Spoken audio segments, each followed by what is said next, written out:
of the mini-conference on driving strategic crisis management in the EU forward, but also the audiences that join us online. So know this is being broadcasted, and also know that this will be available online later on as well. So again, welcome. I would like to welcome these audiences to this last session of the mini-conference that we had over the past 24 hours. The Dutch and Swedish crisis centers, together with Dutch and Swedish academics, decided to bring European crisis management officials, national practitioners, and academics from around the EU together to reflect on the progress that has been made after the adoption of Council conclusions on resilience and crisis management in November 21, but also the work of the Ad Hoc Working Party and the recommendations from the Scientific Advice Mechanism to the EU in a report that came out last year.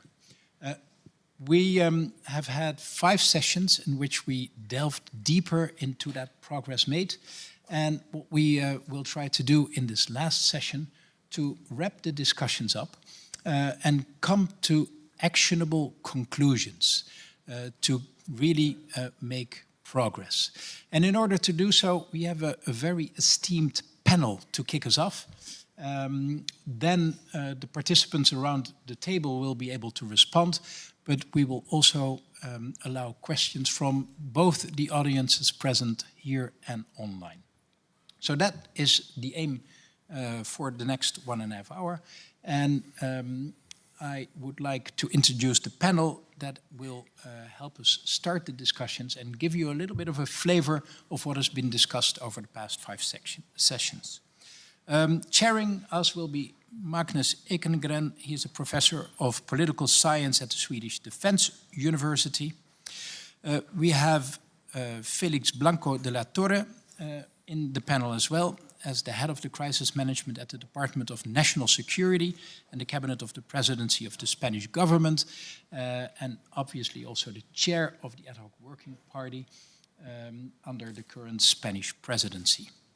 We have Florin Orzianu, the head of the unit Crisis Management at the European Commission's Secretariat General, and also participant in both the Ad Hoc Working Party, but also in all the IPCRs that we have.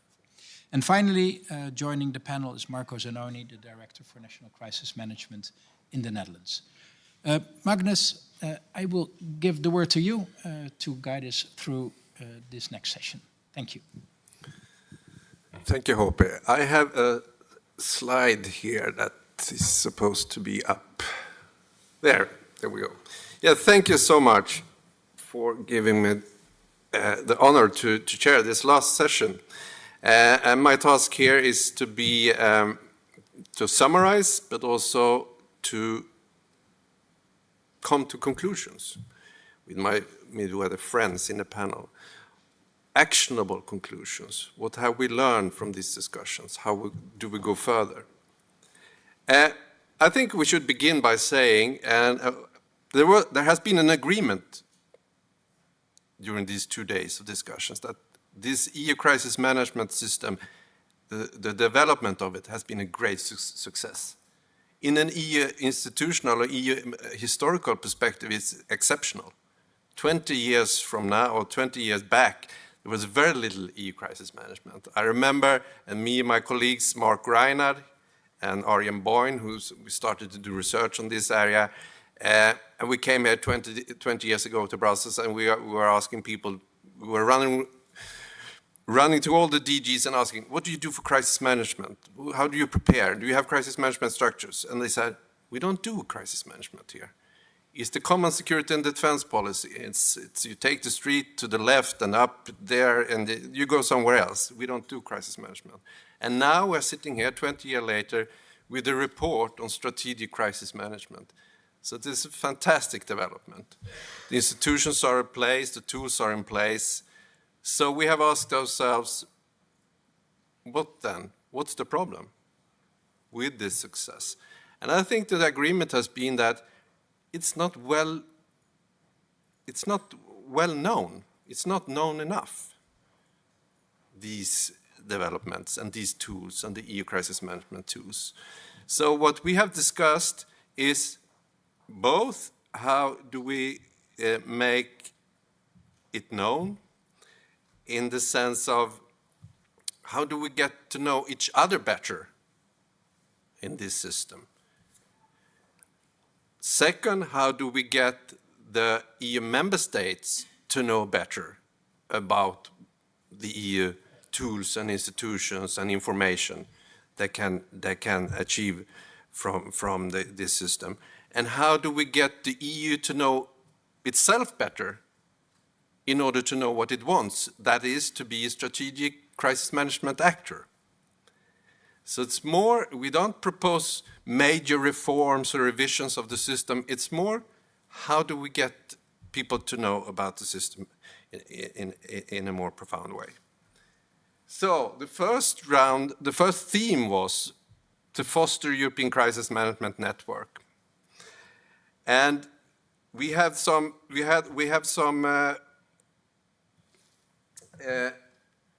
ideas, actionable conclusions. How do we get to know each other better?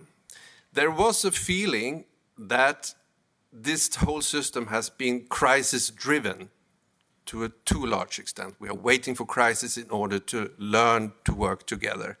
And that's not very acceptable, not for our EU citizens and not for ourselves. We are not very good in setting up institutions, using institutions, getting to learn each other in a dire situation. So we think exercises is a very good way to go forward.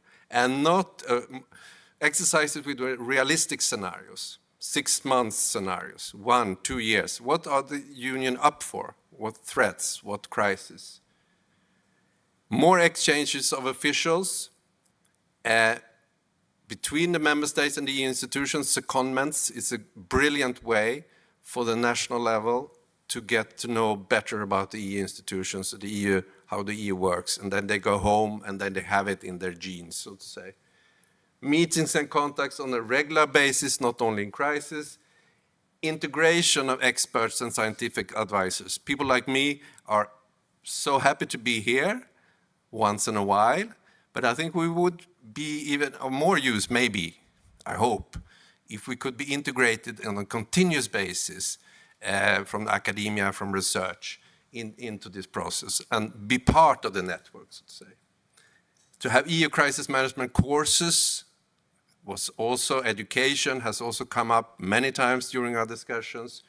And maybe, why not, set up European Crisis Management Academy to make us as important to my military colleagues in the Swedish Defense Universities. They have military academies all over, and they go courses, they train and exercise continuously. This is what we have to do to be as good as them. So that was one of the suggestions. Networks between the member states and the institutions. The second one, how do we get the member states to learn better about what they can get from the EU? Strengthen the coordination between the EU and the EU member states institution in sense making. There was a general agreement, I think, to really have a truly joint situation awareness center. We can't have too many awareness centers among us in the institutions, EU institutions, and not in the member states. We have to agree on what's going on.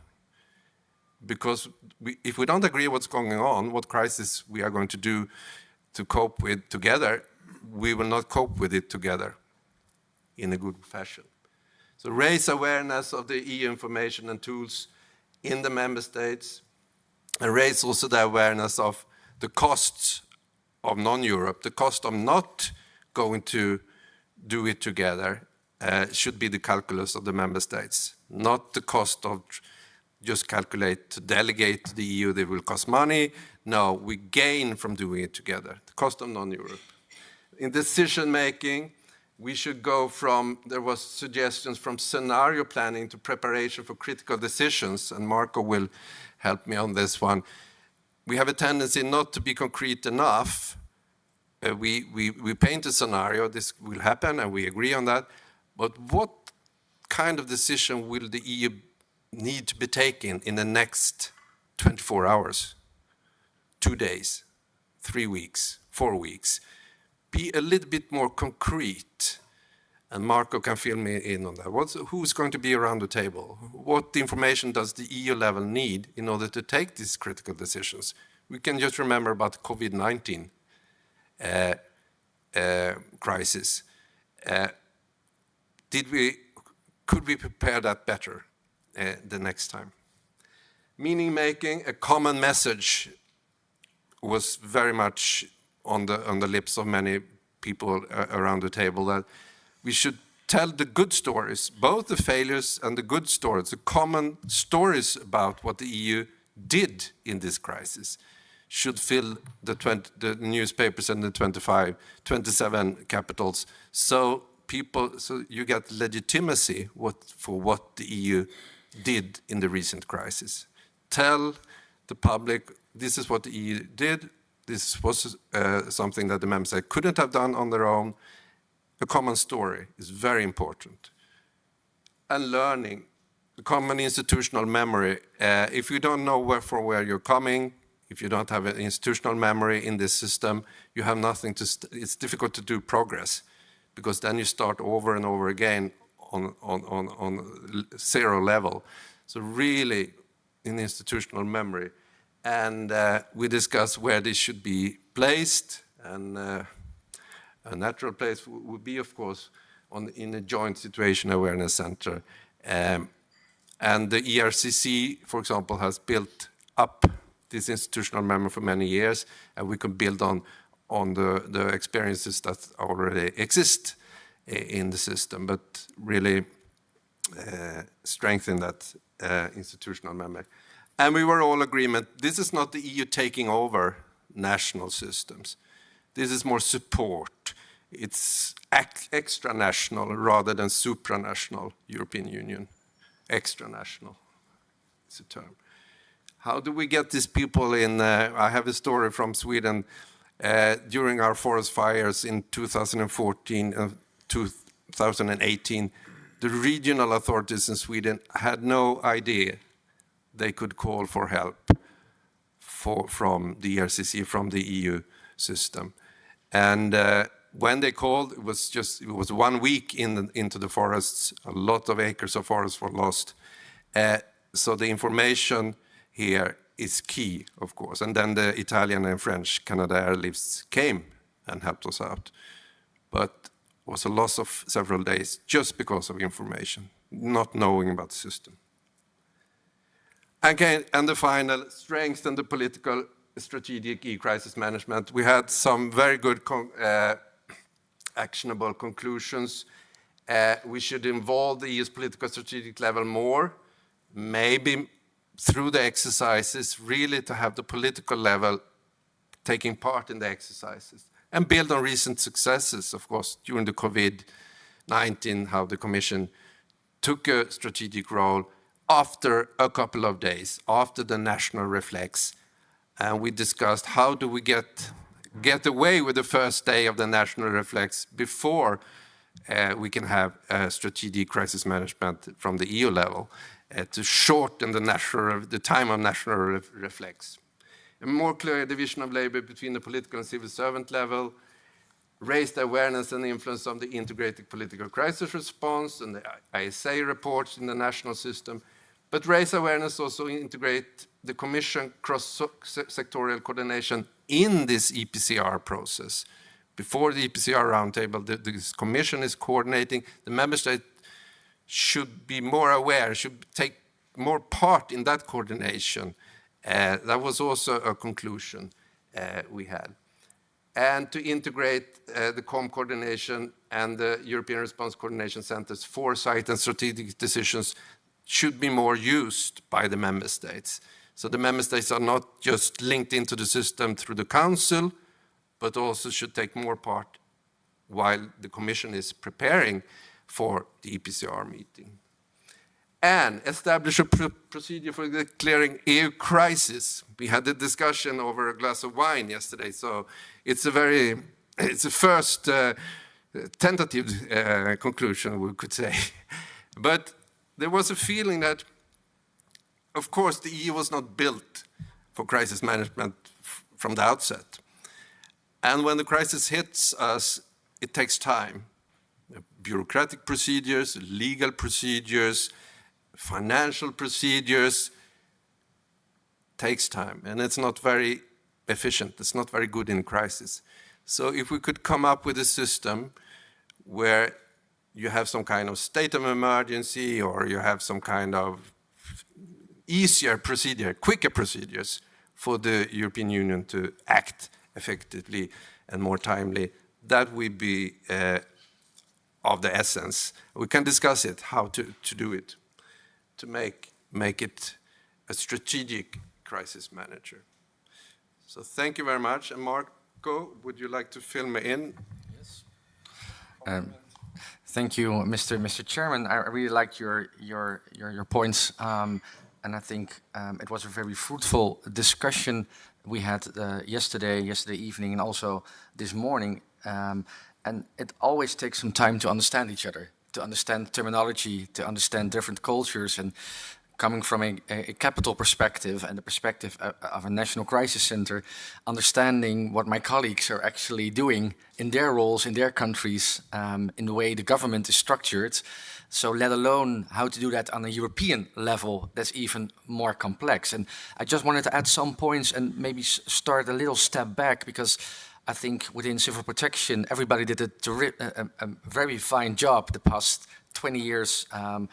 And it's a really established way of working. It's growing, it's expanding, it's looking at new risk and how should we react, what is needed. But it's fundamentally focused on how to help each other out, how to help one or two or more member states in need of help, and how can we support each other. And that's a different story from how to react to a situation that threatens multiple member states or the union as a whole. And I think when talking about strategic management, we are looking in how can you be more agile and flexible to respond to an abnormal situation. And that's different than concluding that you have a lot of natural disasters and you have a need for capacity building and sharing. So the mechanisms that we have in place started with the more predictable natural disaster types of situations, and now we have to respond to abnormal situations where you need flexibility, where you maybe your stockpile is not enough and you have to create a new stockpile instantly without years of discussing what stockpile to use. So, and I think one of the conclusions I would like to add that we said we don't need any new groups or committees, or we have to make better use of the ones that are already in place. Civil protection has matured, but also sectoral crisis management has matured. Adding to that, everything we do together on vital infrastructure that is driving some of the developments in this day and age. We have the NATO developments also driving us. And then you have these national crisis centers that have also matured.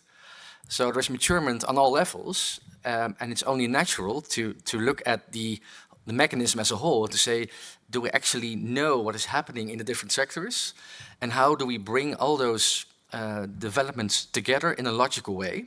So during a crisis, you know that's the road to take.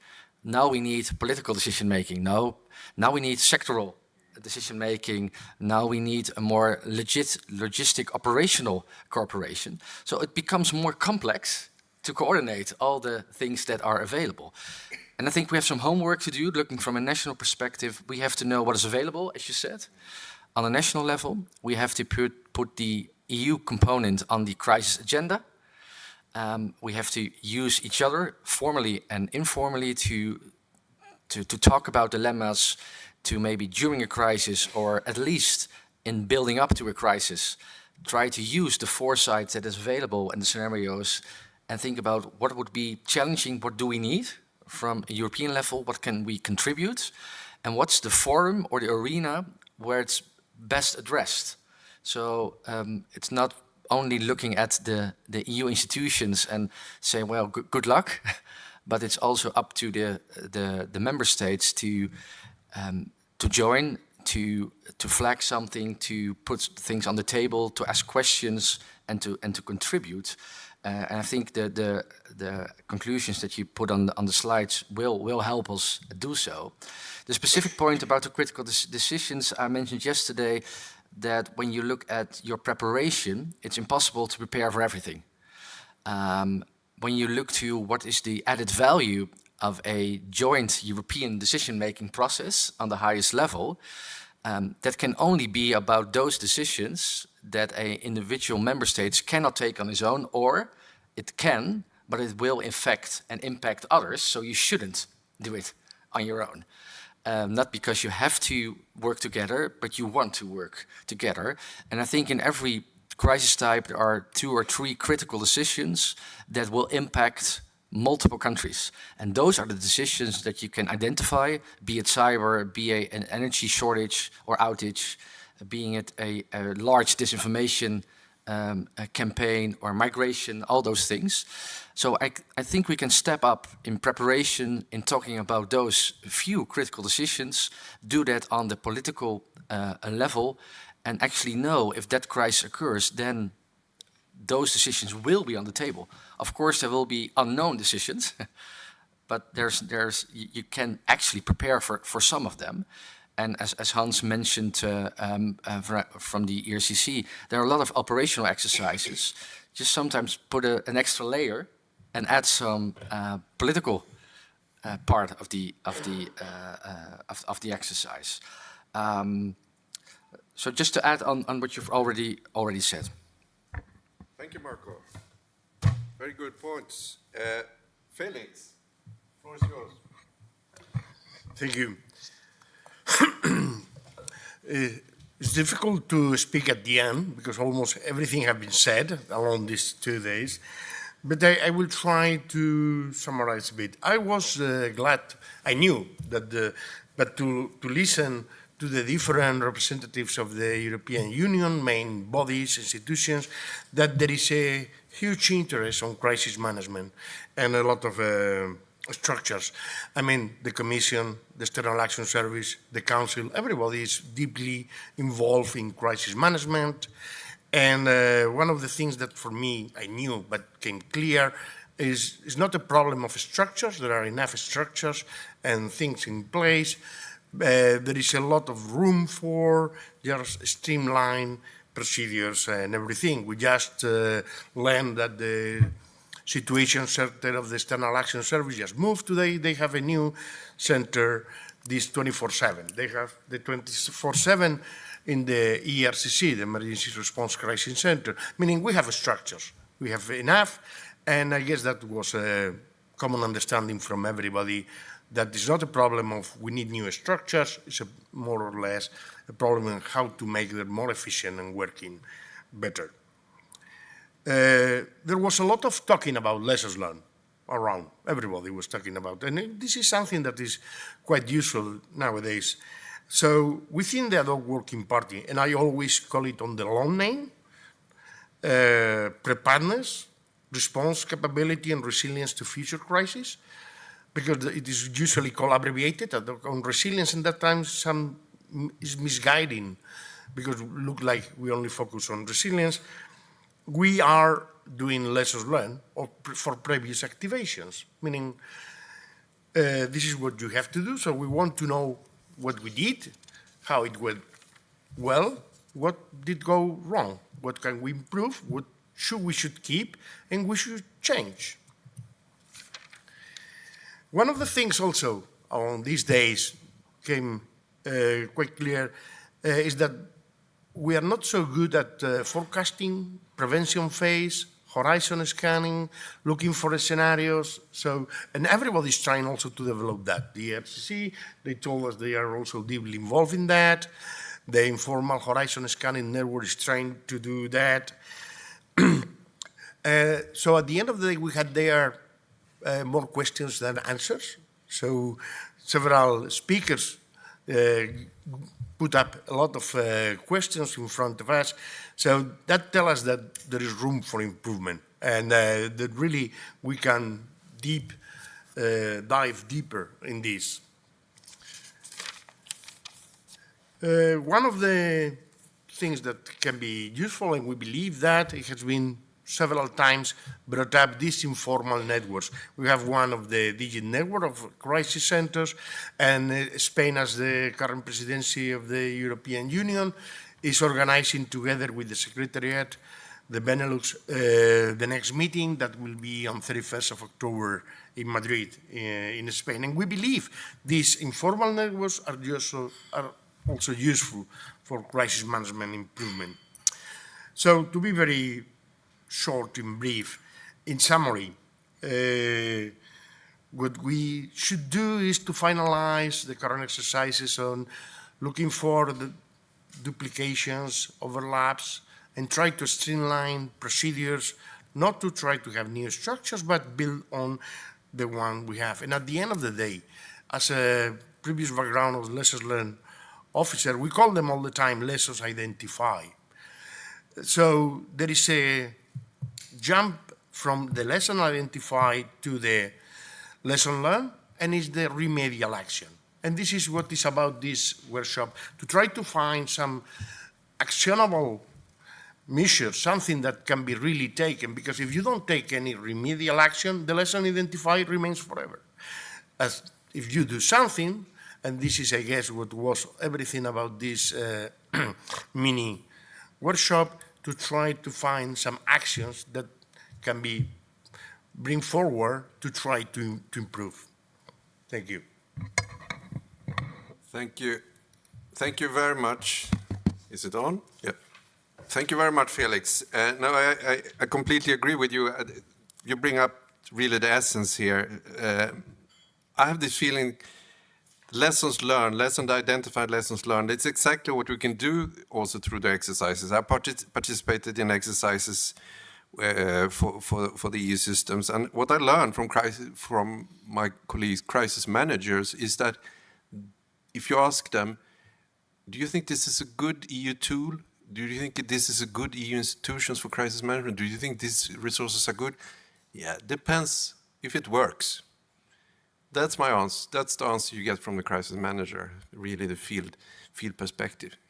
We have to try. We have to see what works well, how can we learn, how can we make progress.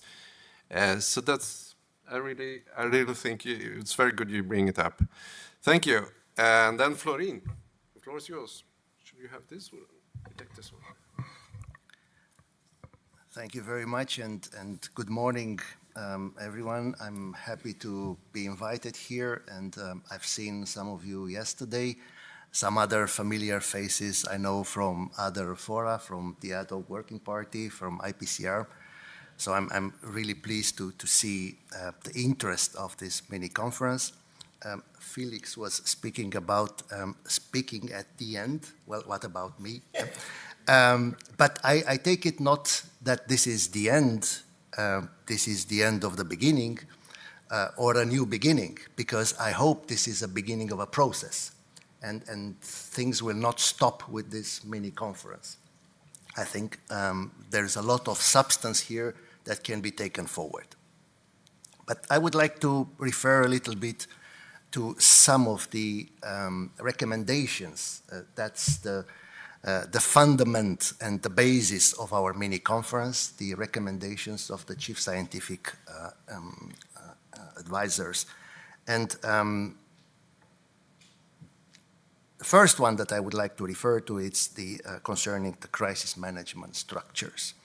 And indeed, it was said on many occasions that we have enough, and there is no need to create additional structure, and I fully agree with that.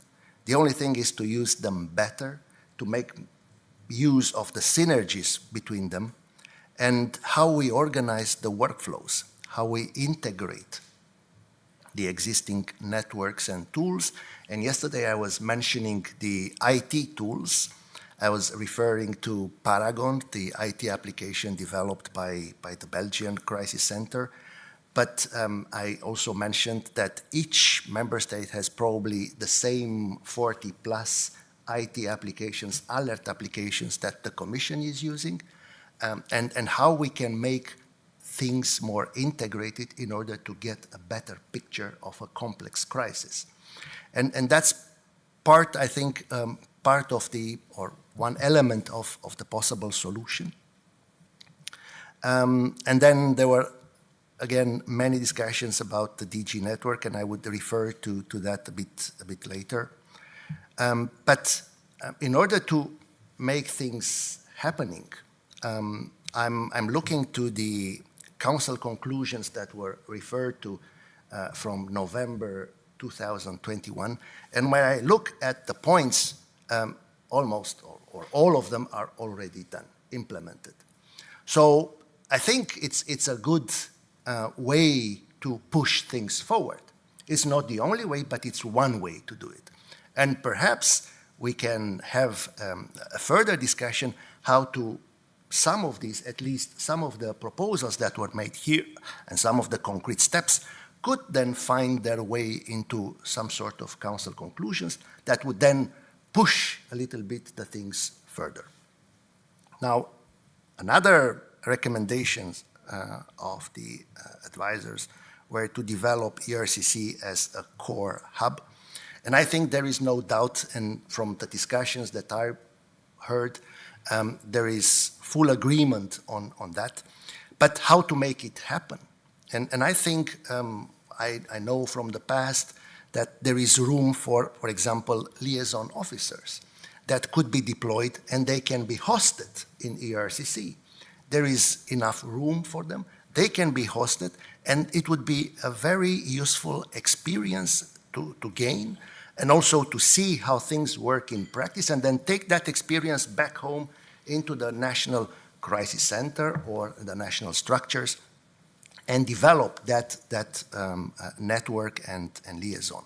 And the same goes for seconded national experts. Some of you refer to that, and that's also a very good way forward. So just some ideas, but also to involve the ERCC in many other types of crisis.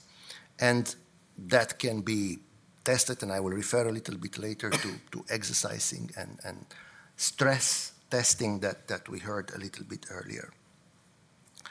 Now, another recommendation was to complement IPCR with a more structured approach.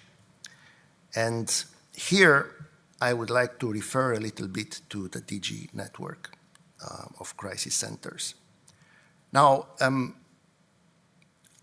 yesterday we agreed that there are more questions than answers, and questions trigger further questions. So in that line, I would like to address a question.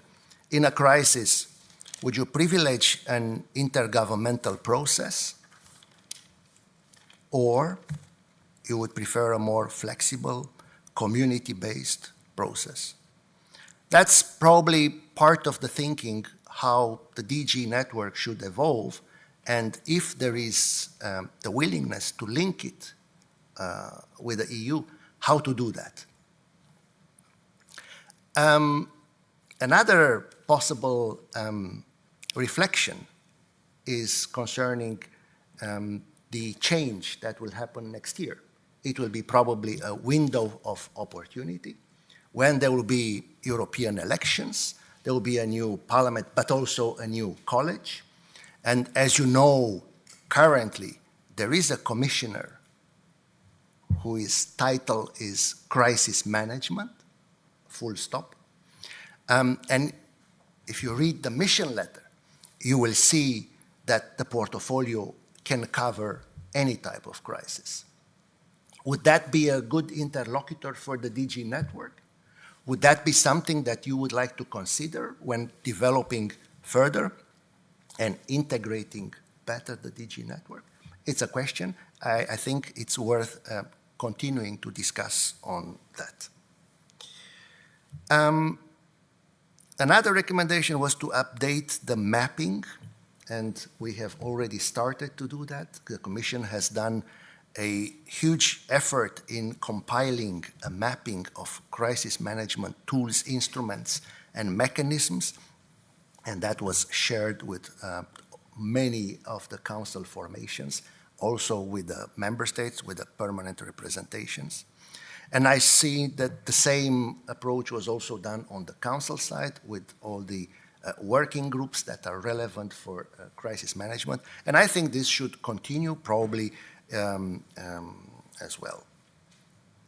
Now, forecasting and anticipatory approach, that is something probably very dear to many of you, and it's one of the main recommendations. And we all agreed that this is extremely useful, perhaps to work more on scenarios, on simulations. I would like just to mention that apart from the well-known capacity in ERCC to work on scenarios and on simulations, there is also GRC, who is currently developing a forecasting tool for migration. And let's see how that will work. But indeed, there is a lot of interest and there is a lot of potential in developing further this forecasting and anticipatory capacity. They were speaking about training and exercises, and I'd just like to refer to one obvious example, which is the PACE exercises.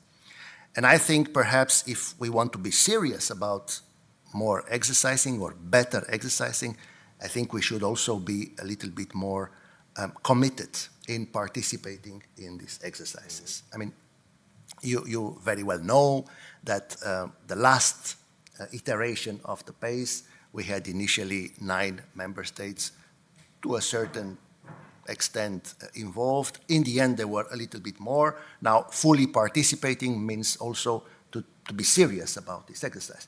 And then the question is PACE enough every 2 or 3 years, or should we be more strategic about that? Should we be more regular and try to be more bold in exercising? It's enough once every 2 or 3 years? I have some doubts. So that's something also to consider. And one possible, hitting 2 birds with 1 stone, there were a lot of discussion about crisis communication and fighting disinformation. And we know this is a major issue for many of us and the member states as well. Why not developing an exercise in which we test crisis communication in particular, maybe not only crisis communication, but in particular crisis communication, to develop a common messaging at EU level, to try to test, would that be possible? Would that be envisageable? And then how to make it possible. Another recommendation was about the resilience assessments. And just to recall that not long ago, there were the disaster resilience goals, which were presented by the Commission. And I think this is a very good way forward. I'm referring also to the resilience dashboards. I mean, there is substance to work on. We just need to be serious about it. Scientific advice, and again, I would like just to refer to the Disaster Risk Management Knowledge Center, which exists, is working, and many member states are involved in that, but also the Civil Protection Knowledge Network. I mean, all these are very relevant structures that can be extremely useful in providing scientific advice. Last but not least, the lessons learned.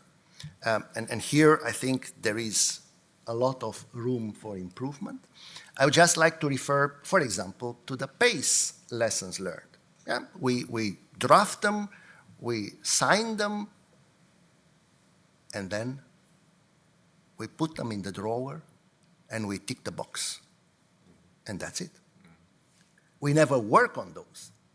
And therefore, if you read the last 2 lessons learned from the PACE, you will see more or less the same conclusions. But that means that we never worked on them. And just a small parenthesis, we have agreed in the ad hoc working party earlier this year the revision of the standard operating procedure for IPCR. And now we are doing the lessons learned. Shouldn't be maybe the other way around. first the lessons learned, and then we update the working methods? Just a question, but sorry, this is just a small parenthesis. And yeah, I think there are very and yeah, sorry, I can't help to mention it. The role of other institutions. I know there is a huge interest from the Parliament to be involved in crisis management. They are nowhere for the moment, but they would like to be. And there were discussions in COVI, for example, about them having the right of initiative for crisis management actions, but then also to decide, because they would not lose their right of legislative power. So I don't see really how that works, initiative and decision, but there is concern, there are discussions. So maybe at a certain moment it would be worth to discuss, would there be any role for the other? I'm not speaking about the Court of Auditors or they are doing anyhow audits afterwards, and they did on the, after COVID, on the freedom of movement in the EU. So, yeah, but yeah, that's something that to be kept in mind and perhaps further discussed. Thanks a lot. Thank you so much, Florin. It was great to hear your experience, and you really focused in on the most important thing. I think, again, what you're all saying here in the panel is that the machinery is already there. We need more oil into it. Commitment, networking, and a better understanding about how the engine works. Better understanding in the member states in order to fix the things that are not good enough. And we also have to talk about the performance of this car in more clear ways. When it has performed well, what did go well, but also when it was losing its race.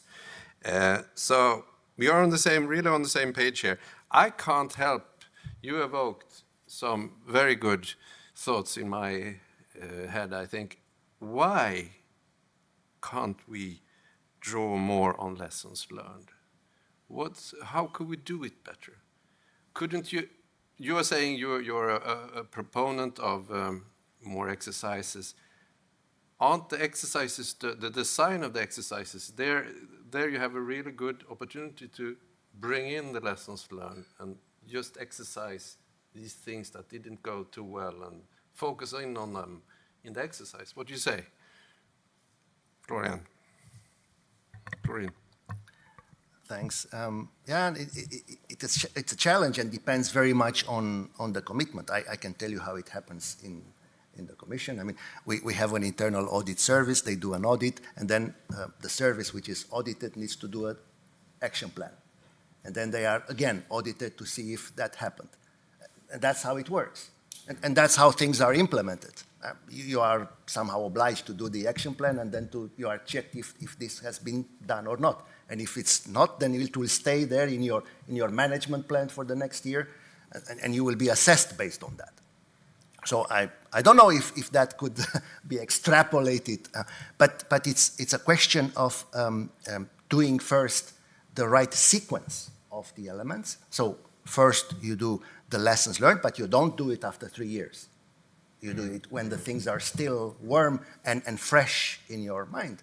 If we start doing the lessons learned for COVID, for example, in 3 years from now, most of the experience and the knowledge and the issues would probably be lost, and we would be in a different crisis, probably. So the timing and also the sequencing, and also to be extremely serious how we act and how we work on the conclusions, on the lessons learned, on the recommendations. And lessons learned should not stop to lessons identified, but indeed to concrete recommendations. Thank you, Florin. Lessons learned. How should we deal with that? I think it's challenging within an organization to really look at lessons learned. I like the lessons identified of lessons observed and the lessons learned. And because in practice you're already dealing with the next situation, Also, lessons learned can be very political. And I think as many points that are addressed, I see it also as homework. I really felt what was being said about participating in exercises, for example, the commitment, but also what do you add on a national basis to that exercise, and actually what do you want to exercise. I like the idea of a crisis communication exercise. You can also do a dilemma session, so you can maybe a bit more focused, smaller exercises for a specific target group, and then you also broaden the group of people that is involved. So it's not that one person that will do all the exercise and check the box, but actually the specialist or the one who will be the one during a crisis to be performing such a task or such a topic. So I think we can look collectively on what's been done on exercises. Maybe that's also a good subject for the DG meetings, and see, well, what would we like to add, or how can we make better use of the exercises?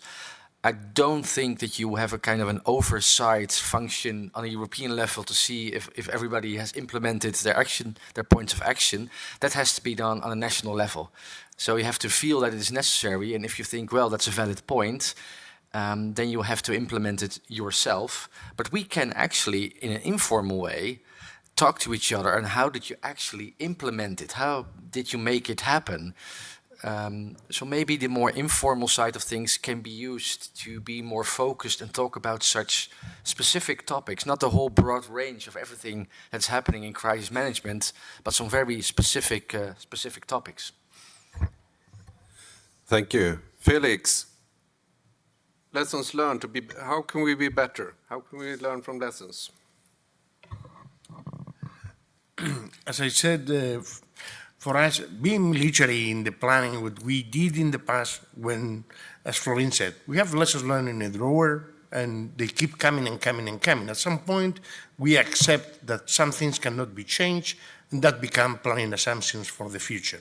So if there are some things that cannot be overcome, so everybody says that would be the ideal, but nations have their own views and so on, that become a planning assumption for the future. But you remove it. You say, okay, you know that this is not going to change. You need to keep it in mind for the next planning for the crisis. So in the next crisis, this and this is going to happen. So you have to keep it in mind before the crisis start. And for sure, make a list and check, okay, we agree we are changing this. We have to change it and we have to check it was changed. And that is the lessons learned, and you can keep track of that. I guess that is these actionable items and measures. This is what we have to move ahead. Thank you, Felix. I think we should open up for our table. Yeah, we have a Hope, yeah. I would like to add to this last discussion, because we tend to evaluate after the crisis. But since we are confronted with a prolonged crisis these days, like COVID and now the Ukraine crisis, we should do more on evaluating during the crisis, because it's easier to learn and implement those lessons right away, instead of waiting until after the crisis. And just like Marco indicated, usually after the crisis, we're occupied with the next one.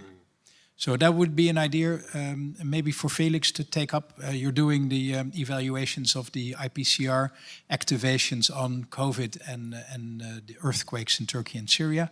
But maybe we could have one as well on Ukraine and see where we stand. What is the added value still of having the IPCR function now? What are the lessons learned so far, and what can we learn taking forward? That's a great idea, and you can invite academics to be part during the crisis. Thank you very much. We actually did so in the Netherlands during the COVID crisis. Yeah. We invited, during the crisis, academics to reflect and evaluate on what we had done so far and try to implement it in the... It's a very good idea. Thank you. We have some people who have raised their hands. Beata, please. No. Nestor, you took the... Okay. If you want to, but sorry for it. Nestor was first. Please. I accidentally raised Beata's. Oh, okay. I can. Yeah. Introduce yourself with some short word. Nestor from the Organization for Economic Cooperation and Development High-Level Risk Forum. I think I want to also react on this point of lessons. I'm just calling it lessons, note that I've not used learned or identified, but just lessons. Because I think there's something here about going back to the topic that we were discussing in the session immediately prior to this one, ensuring that what we're implementing is actually working. So because it might be that it comes out of a very reflexive exercise, but how do we know that what we're implementing as a lesson is getting us closer to where we want to be? And what are the metrics of success, and how do we actually check if this change that we're introducing is actually a change for the better? So there needs to be some sort of like markers for following up kind of what the change is adding to the process, and is it getting us closer to our strategic objective or not? That's a really good point. How do you measure success? How should the EU do that? I think Beata had Thank you, the Nestor. next. Thank you so much. Can you please present yourselves? Yes. Beata Janowczyk from Government Center for Security in Poland. I think that we created a very nice and very good platform for sharing information, for sharing experience, and maybe we should involve the DG network in activities of scientists, for example, JSAC, and for example also the Disaster Risk Management Knowledge Center. The idea is to share needs and possibilities. From one side, we could give information what we need, and then the scientists can answer, we can do this, this, this, but not this. And it could be very useful for us to involve also the local level and our local scientists. What's more, we can organize some joint activities like international or national seminars, some international conferences, and stress test also. I think so that this is a very good idea to engage them in these activities. What's more, I have also conclusion about the problem with flow of information between EU institutions and member states. There is a lot of EU institutions, and there is the same situation in our countries. We have also a lot of institutions, a lot of offices which are responsible for crisis management, for civil protection, and we need some procedure for flow of information, for example. And if I'm talking about procedure, I think that really we need procedures for EU in the context of crisis management. Also, we could use, in the context of flow of information, maybe we could use a DG network, but I'm not sure if it will be possible because we are informal network. This is there are some advantages and disadvantages of this structure. And what's about the procedure, crisis management procedure? We can create it using our lesson learned and using recommendation of high-level risk forum OECD. I do recommend to involve them in our process. And also after that we create some procedures, we can test it in stress testing, transborder, of course, and cross-sectoral and international, using, for example, experience of UNDRR, I mean UN Office for Disaster Risk Reduction. because there is a project which the idea of this project is to check if member states, countries, if we have enough capabilities and resources and resilience to deal with crises, which for example, few crises in the same time. And I can organize, of course, a meeting because I'm a part of this project. But my last word is procedure. Thank you. Thank you, Beata. You really touch upon one of the key recommendations in the report, which made me a little bit, made me think. It recommends coordinated networks. It's like you are somewhere in between. We have the networks, they are good because they are flexible, they are informal, they are there for socialization, for getting to know each other. But at the same time, you want procedures and coordination of these networks. Is it a tension that can be solved? I mean, I'm just throwing out my ideas here now. Or what's a coordinated network? That's my question to you guys. Vilmantas. Yes, thank you. I'm not answering the question you just raised because I was reacting a little bit to the lessons learned arguments that we were discussing around the table.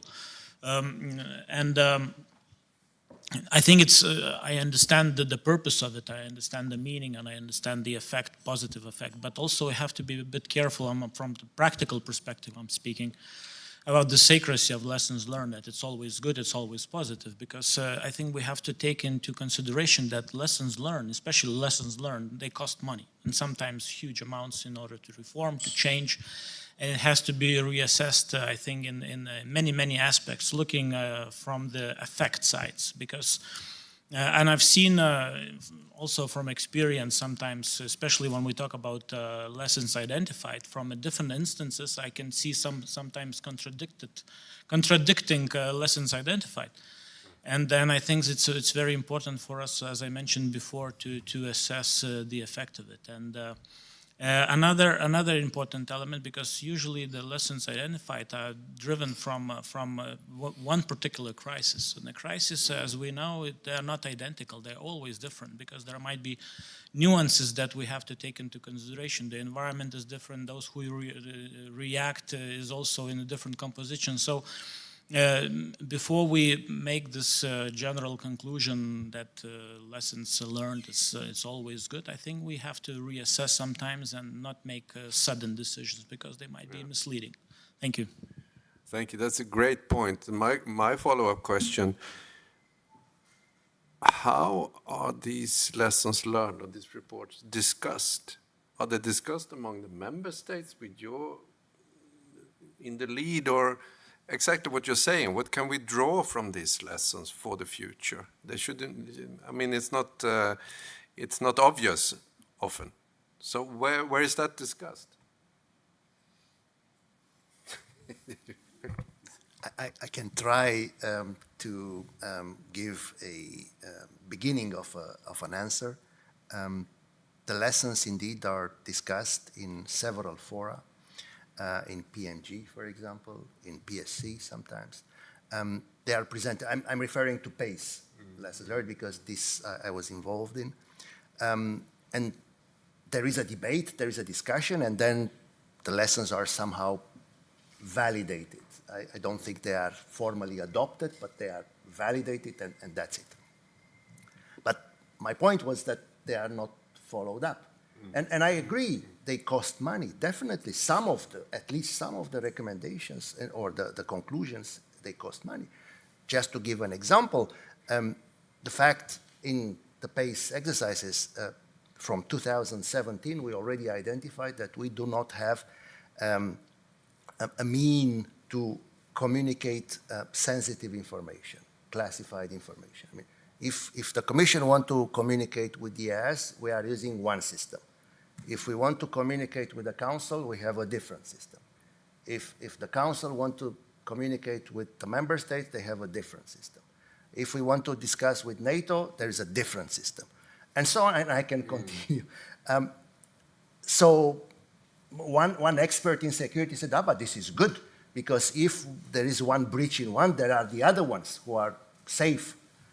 Yeah, but in a situation where you need to communicate quickly and classify, then you are blocked. So that's a recurring lesson that we never learned. Thank you. I have Skira on my list. Please. Okay, thank you. I am Shira I am a seconded national expert at the European Commission working in the scientific advice mechanism. I am following up on what was just said about lessons learned. We heard that we needed to do it after, so to act upon some of them, but also during, to feed the response itself. I would still say that we also need to have longer-term perspective, and we can still learn different lessons sometime after the crisis. We can learn about the longer-term impacts that we cannot measure before they occur. So we need the time for them to develop, to be detectable. But we also can look ahead with more scientific evidence on what worked and what did not. So, for example, the numbers to compare the rate of mortality with lockdowns and not lockdown will require time, with all the caveats on the quality of different data. But still, I agree that there is the need to assess those lessons, but also retrospectively to see when, not necessarily from crisis, but from near misses, we could have learned something. So if we recall I was looking to check if it was correct, but the 2003 quarantine in Toronto because of SARS, coronavirus, I mean, the first one.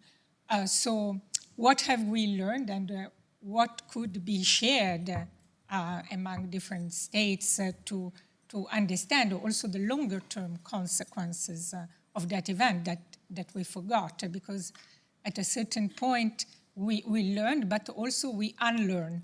We forget about things that we knew, and how to keep, somebody said this, institutional memory, despite of the fact that the individual people will move or will change.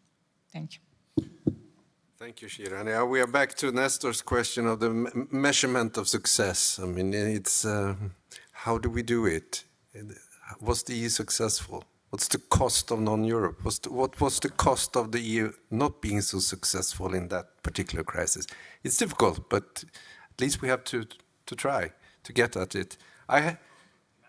What's the cost of inaction? Yes. Mark Reinhard. I think they're trying to get your attention with the other. Well, they were before you. Okay. Okay. Yeah. Please show me your name. First of all, please present yourself. Yeah. I don't know if this is working, but I will try my chances. So I'm more of a junior expert here, still learning, but I have a point to make regarding success. I very much like this discussion. Yeah, sorry. I'm Mihaela Halishu, and I come from the cabinet of Commissioner Lenarcic, so previously been in ECHO with Director Hans Dast. And I'd like to make a point regarding success. I think success is a relative notion, and it depends on who measures success. And I would like to bring here a very concrete example about our successful projects on stockpiles, medical stockpiles, Siberian stockpiles. We all know that that's good. It helps make response faster. It increases preparedness. So we are very happy with that. But then you have, audits, European Court of Auditors coming and evaluating success. And sometimes they ask questions like, why do you still have, my medical items in the stockpile? It should be kind of empty. And that's because sometimes people who assess our success are not crisis management practitioners. So we are talking here about discussing more between ourselves, but we also have to take into account the fact that sometimes we are talking with people who are non-experts, And what is a success for us can easily turn into an insuccess. And we are getting audited, and that's why I think it's important that we talk the same language in measuring success with other institutions. Thank you. Thank you. That's a key point. Thank you very much. Mark Reinhardt. Thank you very much, Magnus. My name is Mark Reinhardt from Stockholm University. I've enjoyed the discussion very much. I think the discussion over the last 2 days has been really fun and intriguing and thought-provoking. I think one thing that we haven't spoken too much about is the role of the public in all of this, and how does Europe's increasingly developed multi-level transboundary crisis management system, and I think we can say that that's what we have here today. It's grown, it's developed, it's become more known through lots of different activities. The report, the public is becoming more aware that it exists. The last few years have shown a willingness and a reality that crisis management is playing out in public view at the supranational level as well. So public expectations are growing of this system. We know about the famous expectations capabilities gap, but we also know, from crisis research that authorities must help make meaning make for the public in terms of a public which is anxious and nervous, asking critical questions, eager for understanding and answers during crises which really upend people's understanding of what's at stake, and the authorities have to step in. Now we live in a multi-level crisis management system. So, of course, member states have the primary responsibility to engage in those meaning-making activities, that public messaging, whatever you want to call it. But it has to be a key part of the system that we can collectively communicate effectively to the public during crises. Because their support will ultimately decide how quickly we can develop what we're doing here in Brussels. They ultimately will decide how legitimate the system is. And we live in a world in which that's certainly not a given. People are increasingly, there's populist movements growing, there's skepticism about, who should be involved, and those are especially acute in crisis management. So I think the next stage of our discussions, Hape, maybe for the next mini conference, we can focus a little bit on, where the division of labor can be on communicating what's happening to an anxious, nervous public, making meaning for them about what's at stake and who's doing what and why it's important and why it's being done well. That has to be the next stage in the development of the system. I'd be curious to hear what people have to think about. Is this not so important? Is it something we can defer? Is it a member state problem, not a EU institutional problem? Exactly what are the dynamics behind that? Thank you. Thank you so much, Mark. I think this is really important because it links up to the aim of our discussion, making the EU a strategic crisis manager, and how would it help in explaining for the public what the EU is doing? I think that link is key. Marco has a two-finger intervention to Mark. No, just a quick response. I think it's a very interesting and important point. I do think that the challenges on a national level are still there because it's not about communicating with the public. We are actually discussing how do we involve the public. We've learned from Corona also to research and to reports also to Parliament that you have to be more honest about your dilemmas, how to communicate uncertainties and not a scientific truth about an unknown crisis. So there's so much lessons learned still on a national level. And I think it's quite interesting to see where's the add-on on the European level, because sometimes it might backfire to have communication on a European level, but also you need some kind of mechanism to talk about those things. What's the most appropriate channel or the most appropriate expert or somebody to achieve a certain goal? And communication is part of that.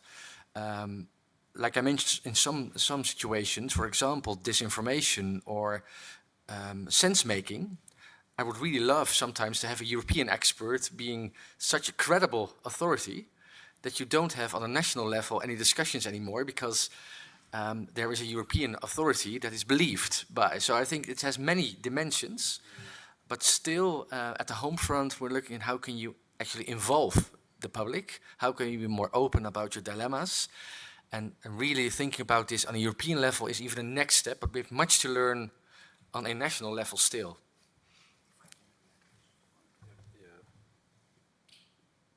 A very short reaction. Very short reaction to Mark, because I think he made a very good point. And that leads me to the previous question, how we measure. And just to remind that during COVID, we had a number of Eurobarometer public polls, which were measuring actually the perception of the public of the measures that were implemented. And we could also see the evolution of that perception during time. But very valid, and the communication to the public is also another very important point. Thanks. Yeah, but here, now we're going in the right direction, I think. This is lessons learned. To my mind, I mean, the European Commission performed well in the eyes of the public during the COVID. What did you do? What did the EU do right? Here you go. Come on. Well, what's the lessons learned from that? It did. I think the people down in the member states think they did the right thing. They did what they could. Von der Leyen was a good. She took the floor. She led us through this. I mean, it's what did they do right? That's my question. As Nestor was asking for. Please tell me. There's a lesson here, buried in the COVID-19.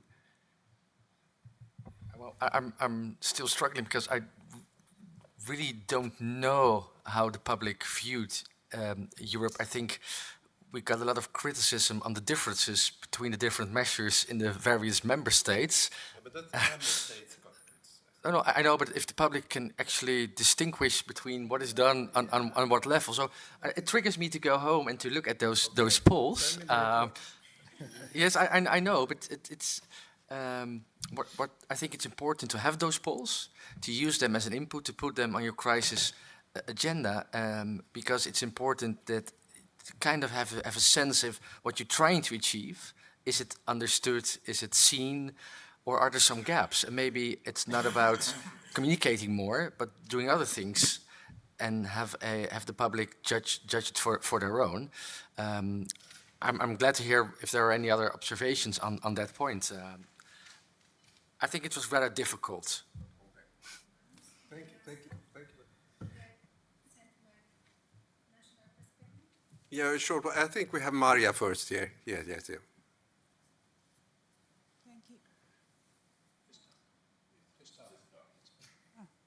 Thank you. Maria Grossman, Chief Scientific Advisor. I'm very happy that there's been so much discussion about the exercises, because that was one of our recommendations. We do too little exercises, perhaps. And one of the things, so the experts, some of you as well, pointed out is that it's not enough if the exercises are done just with a crisis managers exercising crisis management, because crisis management has a subject involved in it, and other parties, and one of important parties is definitely political decision makers, that they also know how to perform during the crisis. And also it's pointed out several times that it's actually a different thing, because in democratic countries, political decision makers change quite often. But also there's been enough examples given one of you where political decision making has gone wrong during the crisis, because they don't have the right background for decision making in these places. So if you want to make these exercises even more expensive, then also please consider decision makers on the local municipalities level up to the top level of decision makers. And since Mark brought up the thing with the public involvement of the public, indeed, it looks like there's been kind of a paradigm change or something like in a crisis management, how public perceives it. It doesn't want to be an object to be saved anymore. It wants to be a subject that has a saying how exactly she should be saved by whom, and whether she can also participate in saving herself or somebody else. And I think this kind of a change of the paradigm has also came with the dawn of digital media. It's much easier to go out there and then give your opinion and everything. But it also comes with a subject. If you're a subject and you want to take agency, you also have a responsibility that otherwise you didn't have, right? For example, responsibility not to spread misinformation or let you know if somebody is injured or, something like that. So general public is also, it's even harder to involve in the exercises, but maybe we can come up with some clever ideas through NGOs or in other ways how to do it. Thank you very much, Maria. We have 15 minutes left, and I'm about to open up for the bigger audience here for questions. But I give Charles a last short word. Yeah, very quickly. Yeah. I'll be quick. I'm Charles Parker, professor of political science, Uppsala University, and I liked all the attention on learning. And I would just say one thing: it's important to try to learn from our successes, it's not just failures, because I often overemphasis on failure. And I think, of course, simulation exercise is a good place to look for success as well as failure. And I think we heard some smart ideas about success being very relative in different metrics. One thing I think that's important to distinguish is between a process success, in other words, is the system activated with the right people, and then that might be distinct from an outcome success. And then we can think about different type of outcome success, goal attainment, problem solving, outputs, impacts, and we heard some good ideas about how we could do that. Just some reflections, connecting some of the smart things that I've heard. So I'll stop there. Thank you, Charles. Really great suggestion. We should do research on this. Very good. Nestor, a very short word. Yeah. I just wanted to compliment what Maria, you were saying about the public as a subject. And I think, Mark, I'm going to challenge what you were saying about the public being worried and anxious. I think we have a different stance, a different position of the public. And the practice of one of our member countries in the OECD, New Zealand, in actually involving the public in thinking about long-term challenges to national security and actually having an open conversation about national security, counterterrorism, really tricky subjects, but very openly, very inclusive, very innovative in that respect, I think is charting a path that we could all sort of explore and perhaps kind of to engage the public as a subject more actively is one of the things that New Zealand has been trying for a while now. Good idea, very good idea. Piotr, short one before I open up. Yeah. Yes, thank you. Answer. What worked during the COVID-19 pandemic in the context of communication with public communication with society? Speaking with one voice, government and scientists. It was a very unique situation, which didn't. This is not a common situation when our scientists and governance speak with one voice. And at the beginning of the pandemic, we created some team. The team. It was a team to some advisory team, scientist team, and we, for example, had some information to public, and there was a prime minister or minister of health, and one of the advisor from this team. It was wonderful, and it was a great lesson learned. Thank you. Thank you. Thank you for the people around the table. I really would like to open up for the floor to the broader audience here, and also people have the chance to send questions who are following us from home or on the internet. So please, are there any questions here? Yes, please. Could you please introduce yourself? Yep. Sure, thank you. My name is Ville Simila from the Finnish Perm Europe in Brussels, and not sure whether this is a question or a comment, but what I think we should do better is to involve the politicians. We should have political discussions at the EU and national level on crisis preparedness. It's a bit striking that we have had the pandemic, now we have war in Europe, and how rarely, for instance, the leaders are discussing crisis preparedness. We have something from December 21, and now in June, a small para in the UCO conclusions on crisis preparedness. We should find ways making the politicians more interested in the topic. The leaders, the sectoral ministers in the capitals, maybe one way forward could be that you mentioned at the beginning and across the table, the gentleman spoke about cost of inaction and the alternative costs. Maybe we should be able to make more visible that what is the cost if the preparedness is not worked on better. We need to be able to say that this is your fault to the politicians. Thank you. Thank you. That's a great question. We touched upon it many times during our discussions, and for example, in the form of what could be in the near future the next crisis for Europe, for the European Union. It's not very difficult to think of this crisis and then take it one step further with what Marco is discussing. What could then, if that type of crisis hits us, radioactive cloud from Zaporizhzhia, what are the 5 critical decisions that the EU has to take or should prepare to take? A little bit more than scenario, to really sit down and think through what do we need to know? What kind of decisions do policymakers at top level need to take? So we have had that discussion, but it's a very good and valid point. And please answer. Answers are, yeah. I would like to pick up on that because you asked the question, what has done Europe right? And I think indeed in the COVID crisis, we've seen a lot of things going well.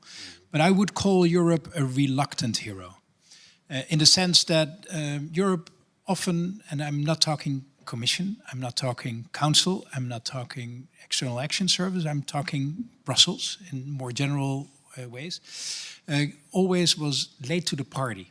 So, for example, one of the answers that we gave to the questionnaire on the activation of IPCR in COVID is, what did IPCR do? Often it started to reflect at the moment that a few member states already had taken a number of measures.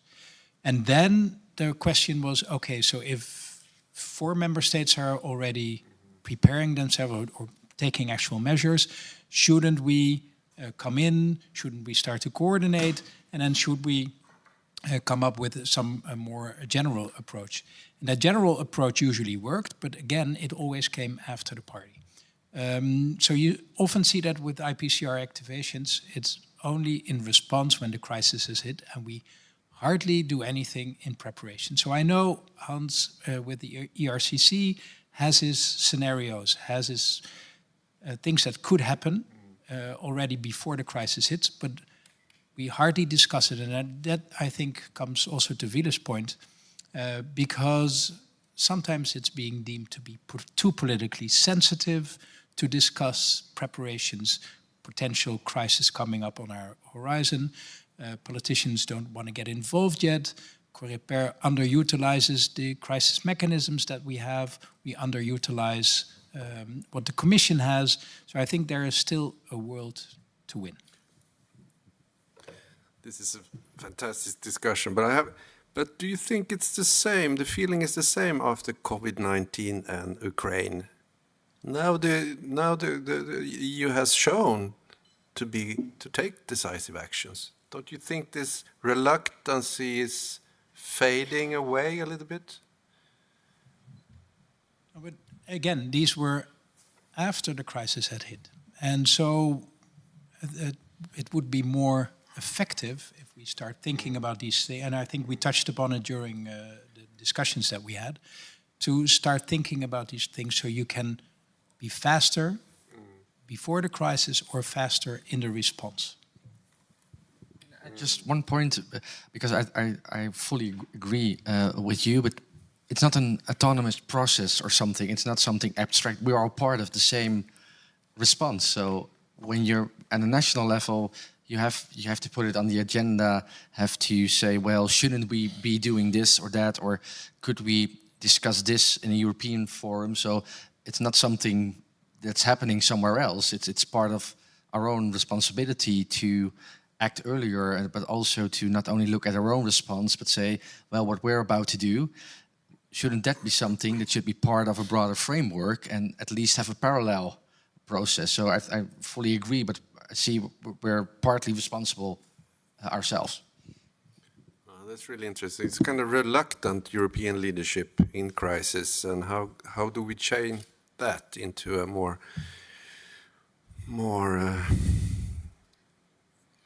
how would you say, more active, more self-confident, strategic acting? More questions from the floor, please.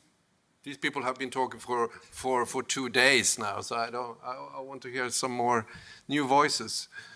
I can react to HP in the meantime. Do we have? Oh, Florin, a short one. Yeah, very short. Just a quick reaction. I mean, you throw the ball, and so yeah, indeed. I mean, I fully agree with you. IPCR was activated in March 2020. Argus in the Commission was activated beginning of January 2020 because of the EU citizens stranded in Wuhan, and we cooperated with EAS very much to bring them home. So for us, it was already a crisis. But to keep in mind, and if I take your point, that would mean not necessarily a proposal, but you would mean that we would activate now for a potential CBRN at our eastern border. But that has some implications, and therefore I think we need to have probably a more flexible system. Because if we activate, what does it mean? Well, on the one hand, roundtables and bringing information and discussing, and so it's an investment. On the other institution is also an investment, ISA reports and so on and so forth. So it is an investment. So would it be, I don't know, useful and appreciated? Maybe to a certain extent, but then maybe to think of a more flexible system that would not involve so much effort, just to allow us to discuss, to start discussing, to start planning, to start sharing a bit, because there is planning. As it is, I mean, Hans was mentioning earlier about the CBRN playbook, who's doing what and what will do. And I'm sure this is happening also probably in some member states at national level. So there is information to be shared. But the system should be probably in a lighter activation in order to allow. That's a very good suggestion. I mean, I think we have discussed it several times here during these 2 days to prepare for decision, but not activate the IPCR in full mood, so to say, but really have everything prepared when it is done. And that's a very good suggestion. More, did I see any hands? There, please. Thank you. I don't know if it's working. Peter Wan on Belgium Civil Protection. Very, very interesting discussion. Thank you for all the information. Could you speak up a little bit? It's not working? Okay, this is better. So thank you for the interesting discussions. I think we've been talking about the fact that a lot of tools already exist and they've matured over the last years. And so I think one of the aspects is to get to know each other better, as has been said here. But another element is also to assure that the coherence is guaranteed and that there's a clear division of tasks, that's guaranteed as well. Because if everybody just works within their silos, I mean, what's the overarching policy then? How are you going to communicate to the public that this is our policy that we are projecting? So the question, I think, is not only get to know each other, but also how do we assure the coherence of the whole policy and division of tasks? And where will that happen? I mean, it's still an open question, but I think this is one of the questions that we need to look at and we need to evolve in as a community, as member states, as well as the EU? So that's the question I wanted to pose. Very good question and comment. You're really, how do we involve also the political strategic level in order to create or provide this coherence? That's something we have discussed. I have a question now to Hope. Do we have to finish exactly 12:30, or can I go on for an hour? No? Soup will be cold by then. No, but I think we should maybe end up our discussions here, and I think it has been a fantastic experience, and I think we have met Hope's expectations to be concrete enough with suggestions within the framework of existing institutions and tools, just to create this oil for making them work even better. So I think I would like to end here. Yes? If we still you have 1 minute. 15 seconds. 15 seconds. Thank you. Just to react to Ville, involving the political level. And we see and we know the issues. I remember, again, my experience with PACE. We had, in 2018, the ambition was to involve COREPER, to play PACE. But at the same day, it was a meeting about Brexit. So they could not do both, so they decided to skip PACE and to do the meeting on Brexit.